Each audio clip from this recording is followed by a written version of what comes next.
As reported earlier, Australia is on the way to acquiring nuclear-powered submarines.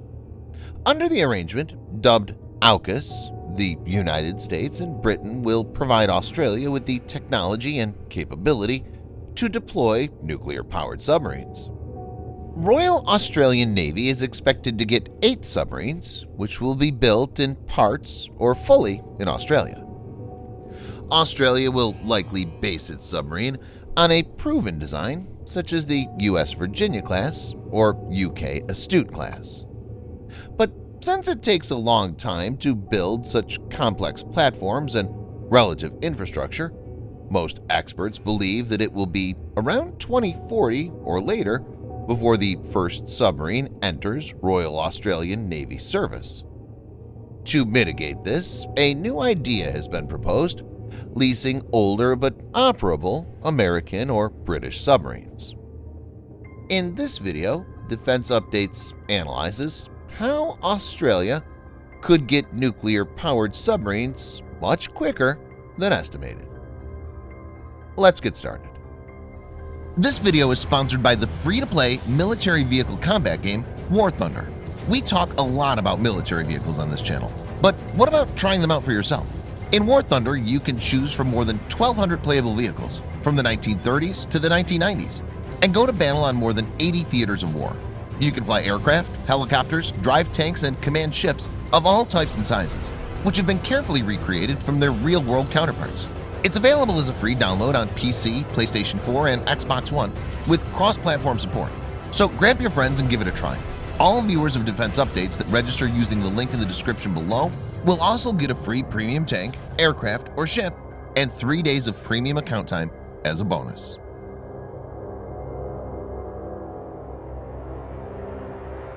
Ex-Prime Minister Abbott suggested that, in the short term, Australia should consider leasing or purchasing one or more existing U.S. submarines to develop Australia's capability to operate nuclear-powered submarines.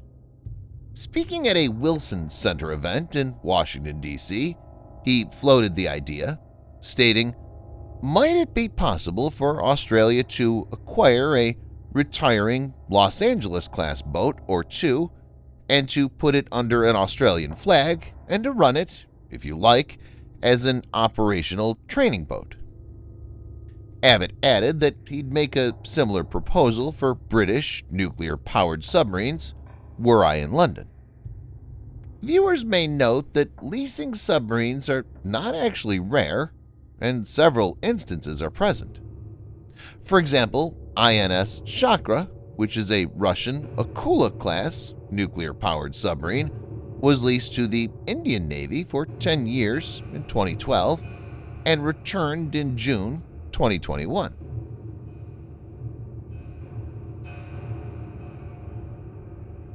There are several Los Angeles-class submarines that could be a potential candidate for lease or outright purchase by the Royal Australian Navy. The ex-Pittsburgh SSN 720 and the former Louisville SSN 724 were decommissioned in April 2020 and March 2021 respectively, and may still be diverted from the disposal process and restored. The USS Providence SSN 719 is scheduled to be decommissioned in December, and the Oklahoma City SSN 723 is scheduled to be decommissioned in June 2022.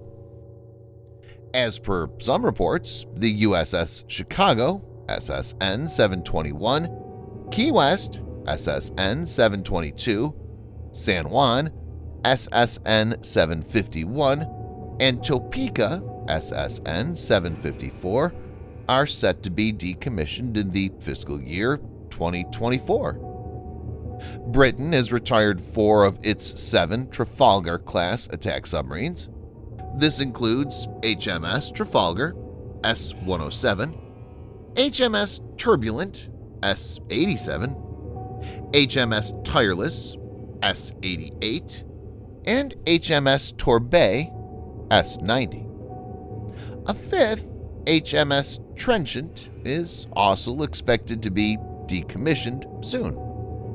This idea can be improvised by not only having 1 to 2 submarines for training, but adding a fleet of 3 to 4 subs for training, as well as operational use.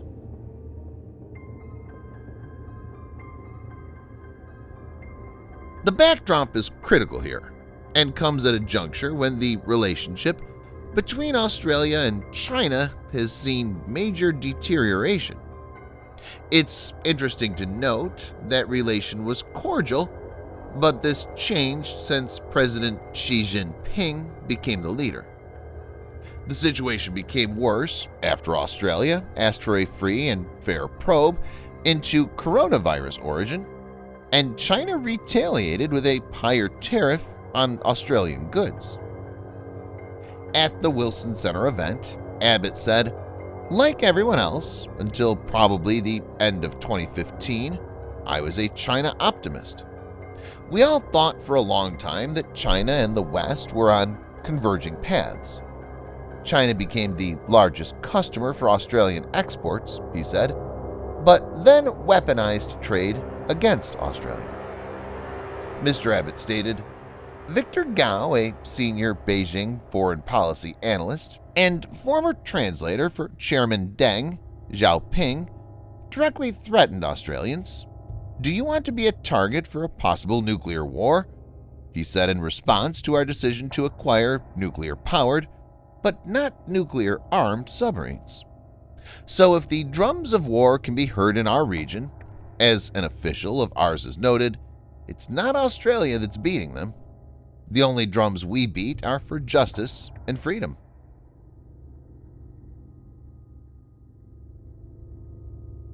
While conventional designs, such as with AIP or air-independent propulsion systems, have increased the time for which a submarine can remain underwater, they cannot match the unlimited range and endurance that nuclear propulsion provides.